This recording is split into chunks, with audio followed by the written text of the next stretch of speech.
Hello everyone. तो जैसा कि हम लोग देख रहे थे बेगला 136 का जून 2024 का सॉल्यूशन। तो आज हम लोग देखेंगे क्वेश्चन नंबर 4। तो ये बोल रहा है right shorts notes on the following around 150 words each. ठीक है, तो यहाँ पे देखिए हम लोग को शॉर्ट्स नोट्स लिखने बोल रहा है। यहाँ पे दो दिया हुआ है, पहला है initials of good customer service और दूसरा है वर्क प्लेस एटिकेट। ठीक है, तो इन दोनों में हम लोग को 150 वर्ड का लिखना है और ये क्वेश्चन है हम लोगों का 20 मार्क्स का, यानी पर क्वेश्चन 10 मार्क्स। ठीक है, तो चलिए ये लिखते हैं। तो पहला देखिए initials of good customer service. तो देखिए good customer service is basic to the success of any business. It involves understanding and meeting the needs and expectations of customer in a friendly efficient and helpful manner.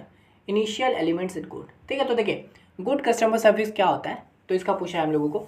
तो यहाँ पे good customer service यानी कि जो भी हम लोग कोई भी बिजनेस करते हैं, कोई भी शॉप है, तो उसका अगर कस्टमर सर्विस सही रहता है तो उस बिज़नेस का तरक्की एकदम ज़्यादा अच्छे से होता है, वो ज़्यादा सक्सेसफुल हो पाता है ना।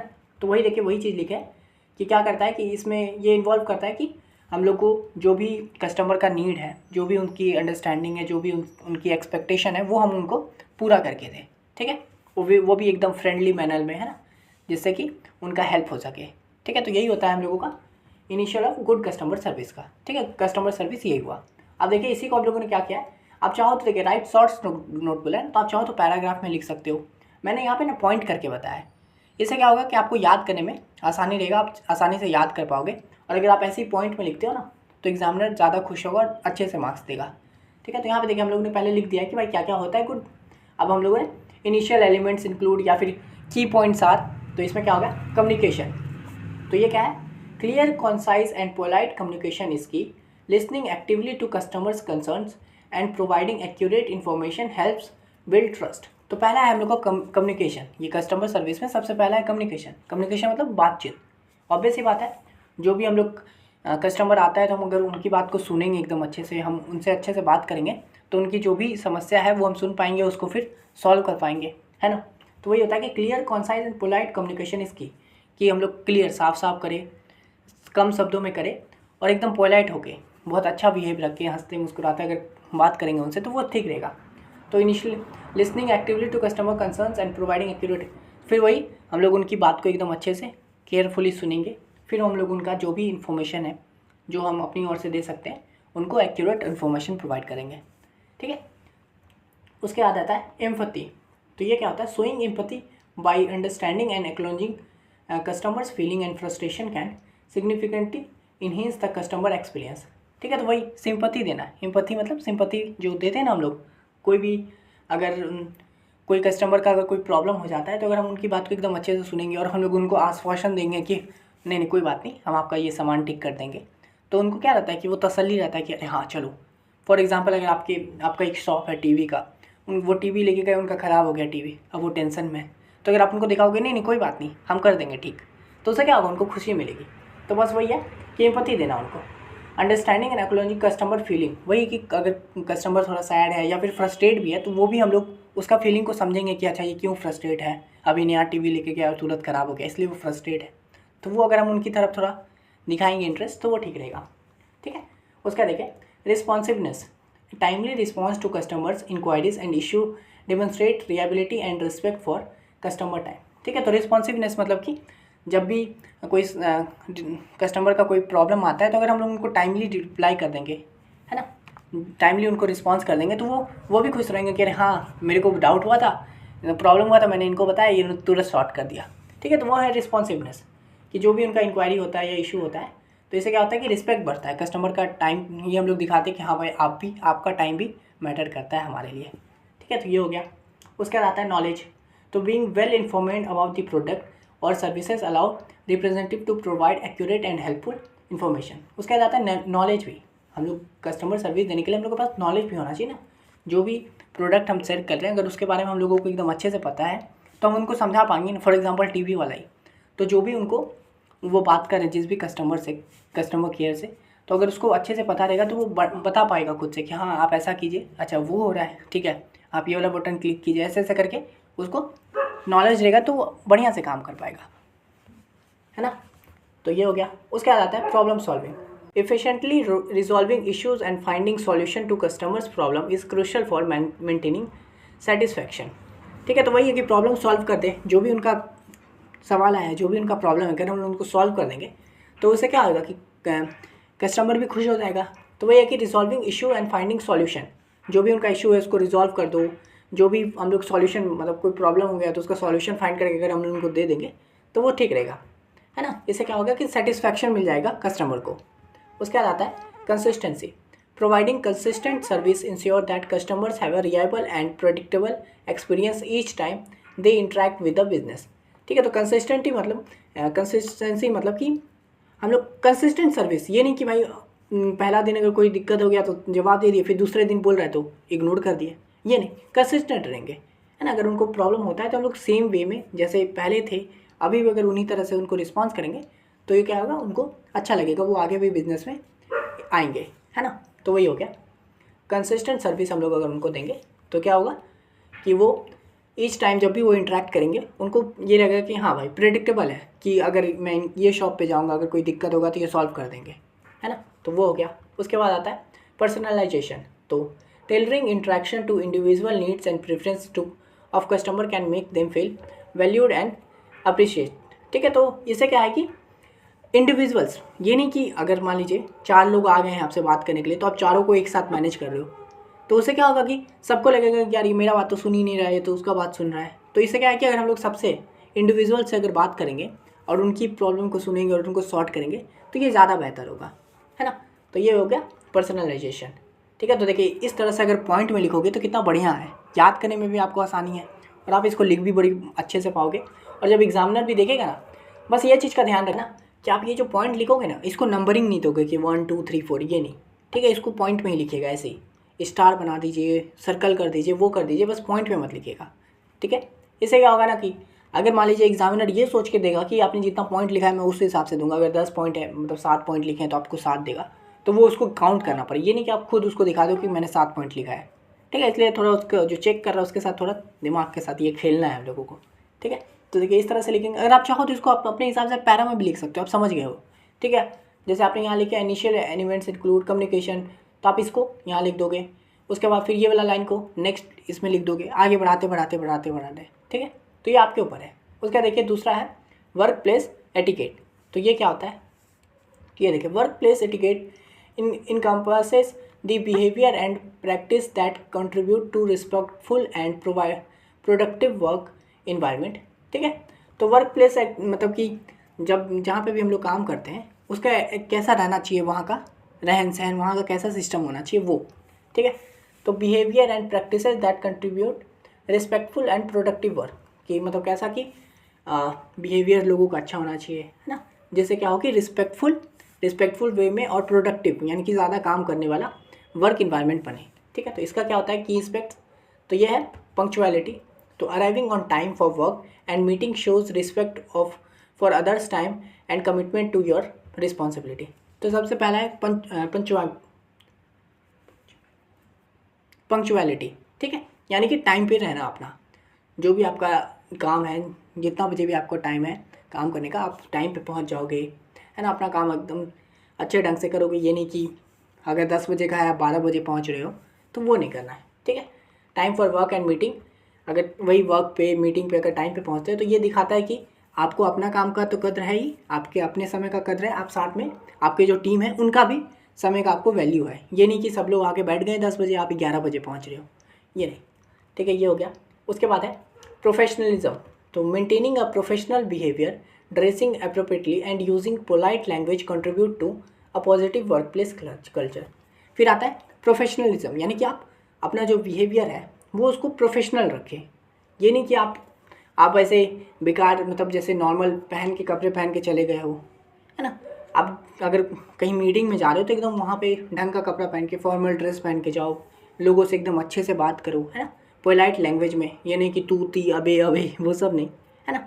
तो वो सब क्या है, प्रोफेशनलिज्म होता है, ठीक है। तो इससे भी क्या होता है कि आपको जो वर्क प्लेस है ना, जहाँ पे आप काम कर रहे हो वो अच्छा रहता है, ठीक है। उसके बाद आता है कम्युनिकेशन, तो ये क्या है, clear and respectful communication whether verbal or written helps avoid misunderstandings and support collaboration, ठीक है। उसके बाद आता है कम्युनिकेशन, कि अपना जो भी वर्क प्लेस है जहाँ पे भी आप काम करते हो, अपने आसपास अपने बॉस से, अपने कलीग से एकदम बढ़िया से बात करो, ठीक है, एकदम अच्छे मैनर में बात करो। अगर आप वो लिखित में भी कर रहे हो, जैसे मेल भेजना होता है जॉब वगैरह में, तो अगर वो मेल भी भेज रहे हो वो भी एकदम अच्छे वे में भेजो, ठीक है। ये नहीं कि उसमें भी कुछ इधर उधर वर्ड यूज़ कर देना या फिर अपने भी बोल चाल में अलग वर्ड यूज़ कर देना, तो वो नहीं। कम्युनिकेशन भी एकदम अपना प्रोफेशनल रखो, ठीक है। क्लियर एंड रिस्पेक्टफुल कम्युनिकेशन, ठीक है, चाहे वो आप लिखित कर रहे हो या फिर बोल के कर रहे हो, ठीक है। उसके बाद देखिए respect, treating colleagues with respect regardless of their position promotes a good work environment. उसके बाद आता है रिस्पेक्ट। अगर हम अपने आसपास जो काम कर रहे हैं उनकी रिस्पेक्ट करेंगे तो क्या रहेगा, वर्क का जो इन्वायरमेंट रहेगा वो सही रहेगा ना। फॉर एग्जांपल आप ही के साथ अगर मान लीजिए भेदभाव होता है, कोई आपसे सही से बात नहीं करता है, सब आपको नीचा दिखाने की कोशिश करता है, तो आप खुश नहीं रहोगे ना उस जगह पे काम करके, है ना। तो वही होता है कि रिस्पेक्ट करो, अपने जितने भी कलीग हैं उनको अच्छे से करो। इससे क्या होता है कि इन्वायरमेंट गुड वर्क रहता है। उसके बाद आता है team work, collaborating effectively with others, being willing to help and sharing credit for success are vital for team cohesion, ठीक है। उसके बाद आता है टीम वर्क। ये तो भाई ऑब्वियस सी बात है, वर्क प्लेस है जहाँ पे भी आप हो काम कर रहे हो, अगर टीम वर्क रहेगा तो आप काम एकदम बढ़िया से कर पाओगे, है ना, ज़्यादा से ज़्यादा काम कर पाओगे। तो वही है कि कोलैबोरेट करो, जैसे अपने लोगों से मदद लो, एक टीम बना के काम करो। इससे क्या होगा कि आप अच्छे से काम भी कर पाओगे, अगर आपको किसी की हेल्प लेनी होगी तो वो भी ले पाओगे, कोई आपसे हेल्प मांग पाएगा, और जो भी आपका जो सक्सेस होगा उसको क्रेडिट मतलब सबको बेटो कि यस हम लोगों ने ये, हम 5 लोग थे, ये हम सब ने मिलकर ये काम किया है, ठीक है। तो इस तरह से सबका ये करो, टीम वर्क करो, रिस्पेक्ट करो।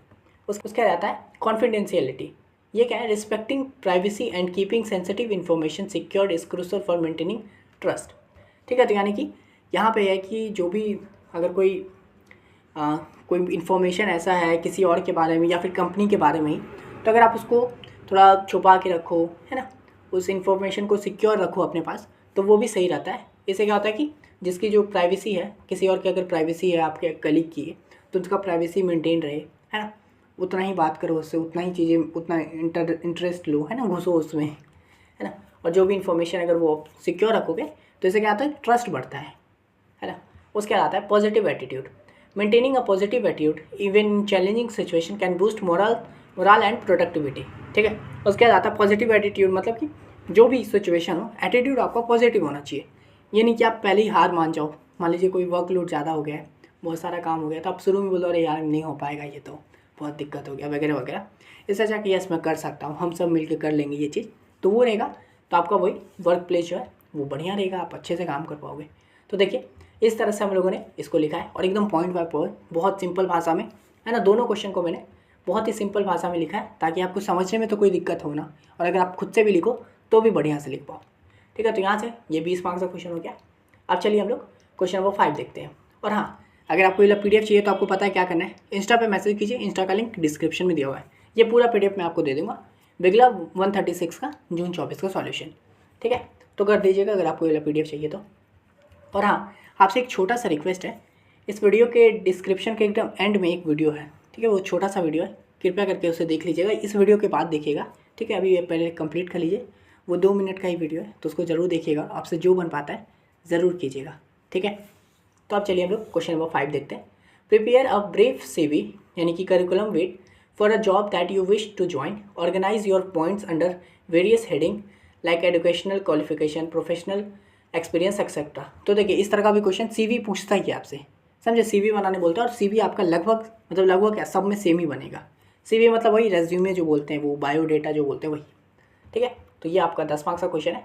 तो चलिए यहाँ पे देखिए आपको नॉर्मल लिखना है कि, और बोल रहा है कि वेरियस हेडिंग पॉइंट डाल दो, जैसे कि एजुकेशनल क्वालिफिकेशन का एक डाल दो, प्रोफेशनल एक्सपीरियंस का डाल दो, बहुत सिंपल है, ठीक है। तो चलिए हम लोग करते हैं इसको। तो देखिए सबसे पहले स्टार्ट होगा आपके नेम से, ठीक है।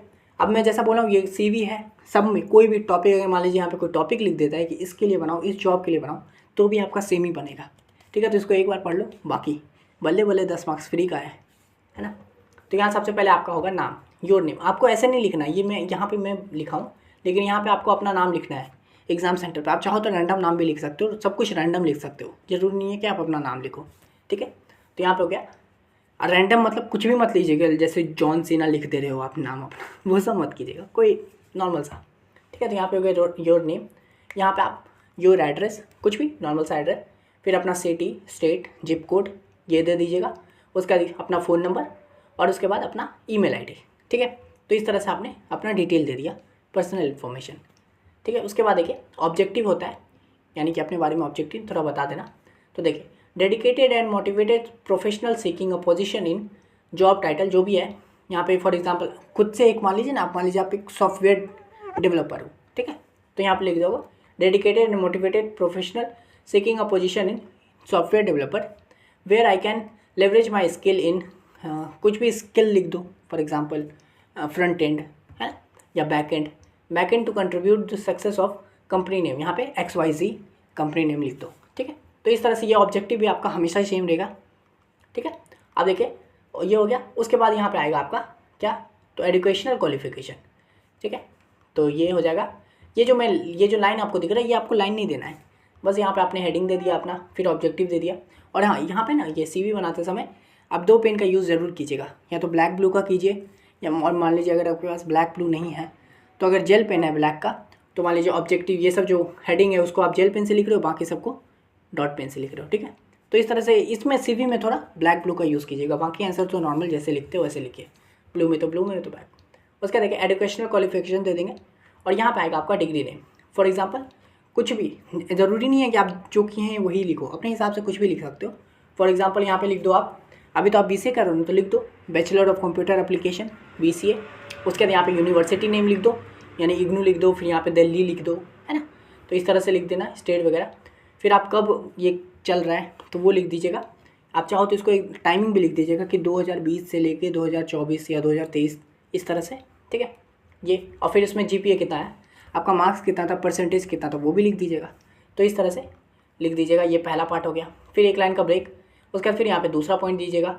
और फिर यहाँ पे अगर आपने कोई डिप्लोमा किया है तो वो, नहीं तो 12 जो जहाँ से किया था ना वो लिख दीजिएगा। जैसे यहाँ पे आप 12 लिख दिए, 1 2 TH वैसा 12। फिर यहाँ पे अपना स्कूल का नेम वही सिटी स्टेट, और फिर आपने कब ये कंप्लीट किया था तो वो लिख दीजिएगा, जैसे कि 2018 में, 2020 में, इस तरह से जब भी कंप्लीट किया था वो लिख दीजिएगा, है ना। उसका ये हो गया। और अब ज़रूरी नहीं, आप चाहो तो 10th का भी लिख सकते हो, फिर एक लाइन छोड़ के। आप चाहो तो 12 का लिख के रुक सकते हो, डिप्लोमा का लिख के रुक सकते हो। उसके बाद आएगा आपका नेक्स्ट प्रोफेशनल एक्सपीरियंस, ठीक है। अब यहाँ पे आपको वर्क से रिलेटेड लिखना है, पर हालांकि आप लोग में से मेजोरिटी लोग तो कोई वर्क तो किए नहीं होगे, है ना, ऑब्वियस सी बात है, अभी तो आप 12 भी करके आए हो ना, तो वो तो किए नहीं होगे। तो फिर आपको सोचना है, कुछ तो लिखना होगा आपको। तो फॉर एग्जांपल अपने हिसाब से 1-2 वर्क चुन लीजिए।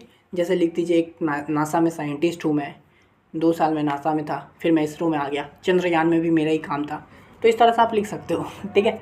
तो यहाँ पे अपना your job title, for example आप क्या थे अभी, चलो आप फुल स्टैक डेवलपर हो, ठीक है। तो यहाँ पे लिख दोगे फुल स्टैक डेवलपर, कौन से कंपनी में हो, तो यहाँ पे अपना कंपनी का नेम, कोई भी एक रैंडम कंपनी का नाम सोचिए, फिर यहाँ पे सिटी स्टेट दे दीजिए, ठीक है। उसके यहाँ पे start date to end date, अगर मान लीजिए यहाँ पे 2022 से आपने शुरू किया और अभी तक काम कर रहे हो, ठीक है, अभी भी आप उस कंपनी में हो, तो यहाँ पे लिखोगे 2022 टू प्रेजेंट, ठीक है, प्रेजेंट मतलब अभी तक। और मान लीजिए अगर आपने 2022 से लेकर 2023 तक ही किया था, अभी नहीं काम कर रहे हो आप, तो वो भी लिख दीजिएगा 2022 से लेकर 2023 तक। और अगर आप चाहो तो डेट भी लिख सकते हो कि 2022 का मतलब फेब में शुरू किए थे, 1 फेब से शुरू किए थे, और अभी 2023 का दिसंबर तक किए थे, तो वो भी लिख सकते हो इस तरह से। और इसके बाद यहाँ पे हल्का सा 1-2 पॉइंट उसके बारे में लिख दोगे कि आपने क्या किया है उस जॉब में, ठीक है। तो यहाँ पे जैसे लिखेंगे develop and maintain specific application और प्रोजेक्ट, तो वही लिख दोगे कि डेवलप एंड मेंटेन, कोई प्रोजेक्ट का नाम लिख दोगे, है ना, सॉफ्टवेयर एप्लीकेशन फॉर एग्जांपल, कुछ भी ऐसा, है ना। उसके बाद देखिए collaborated with cross functional teams and enhance user experience and functionality. तो ये सब चाहो ना कि ये सब पॉइंट ना, ये सब सेम याद कर लीजिए, वही लिख दीजिएगा अगर आपको नहीं पता होगा कि क्या लिखना है स्पेशल, ठीक है, तो ये याद कर लीजिएगा। उसके बाद implemented best practice in coding and documentation, तो यहाँ पे मैंने ये काम किया था। आप चाहो तो develop and maintain e-commerce website, ऐसे लिख दीजिएगा। उसके बाद फिर ये दोनों पे, उसके बाद देखिए दूसरा, अगर कोई और जॉब किए हैं तो वो भी लिखिए। तो यहाँ पे प्रीवियस जॉब टाइटल, तो मान लीजिए उससे पहले आप क्या थे, तो कॉल सेंटर में काम करते थे, यही चलेगा, आप कोई भी काम किए वो लिख दो। फॉर एग्जांपल आप कॉल सेंटर जो में काम किए ना, वो जो होता है वो लिख दो। उसके बाद वहाँ पे कंपनी का नाम लिख दो अपने हिसाब से, फिर वही सिटी स्टेट, इसका भी स्टार्ट डेट एंड डेट। अब मान लीजिए अगर ये 2020 से शुरू किए थे, तो ये वाला जॉब जो होगा ये 2020 से पहले का ही होगा। फॉर एग्जांपल ये आप 2018 से लेकर 2020 तक किए थे, उसके बाद आपको ये वाला जॉब मिला था, है ना। तो ये वाला आप यहाँ पे डेट डाल दीजिएगा। उसके बाद यहाँ पे लिखिएगा assisted in design and development, ठीक है, of e-commerce website conducted testing and debugging of application to ensure quality, provided technical support and training to end user. ठीक है, तो यहाँ पे ये पॉइंट लिख दीजिएगा। हालांकि अगर आप यहाँ पे कॉल सेंटर का दोगे तो फिर ये सब पॉइंट नहीं काम करेगा ना, क्योंकि ये सब तो भाई आपका कंप्यूटर से रिलेटेड है, सॉफ्टवेयर से रिलेटेड है, इंजीनियरिंग से रिलेटेड है। और अगर आप BCA कर रहे हो तो आपका जॉब भी जो होगा इसी तरह का होगा ना, कुछ भी मत दे दीजिएगा। ठीक है, तो ये हो गया आपका प्रोफेशनल एक्सपीरियंस। 1-2 जॉब लिख दिए, इनफ, काफ़ी है। ठीक है, उसके बाद आएंगे स्किल वाला पार्ट।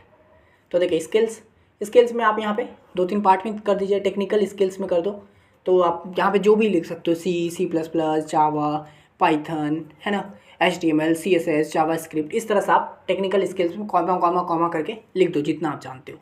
ठीक है, अगर आप चाहो तो टेक्निकल स्किल को भी ऐसे पार्ट में डिवाइड कर दो। फॉर एग्जांपल स्किल्स यही सेम रहेगा, उसके बाद यहाँ पे लिखोगे फ्रंट एंड। ठीक है, तो फ्रंट एंड में लिख दोगे आपको जो आता है। मान लीजिए फ्रंट एंड में आपको React.js आता है, वो लिख सकते हो, है ना। फिर बैक एंड का आप लिख सकते हो 1-2 प्रोग्राम का नाम, ये सब आपको आना चाहिए, पता होना चाहिए। उसके बाद फिर आप लिख सकते हो कि डेटाबेस का आपको क्या पता है ये, या फिर आप डायरेक्ट जैसे टेक्निकल स्किल में से लाइन से सारा लिख दो कॉमा डाल के। फिर यहाँ पे सॉफ्ट स्किल्स करके भी ऑप्शन डाल सकते हो। इसमें क्या होगा, strong communication, team work, problem solving and time management skill. ये तो सबका सेम रहेगा। ठीक है, सॉफ्ट स्किल में ठीक है कि वही मेरे को कम्युनिकेशन मेरा अच्छा है, मैं टीम वर्क में काम करता हूँ, प्रॉब्लम अच्छे से सॉल्व कर पाता हूँ और टाइम मैनेजमेंट भी मेरा बढ़िया है। तो ये हो गया। उसके बाद आता है लैंग्वेज।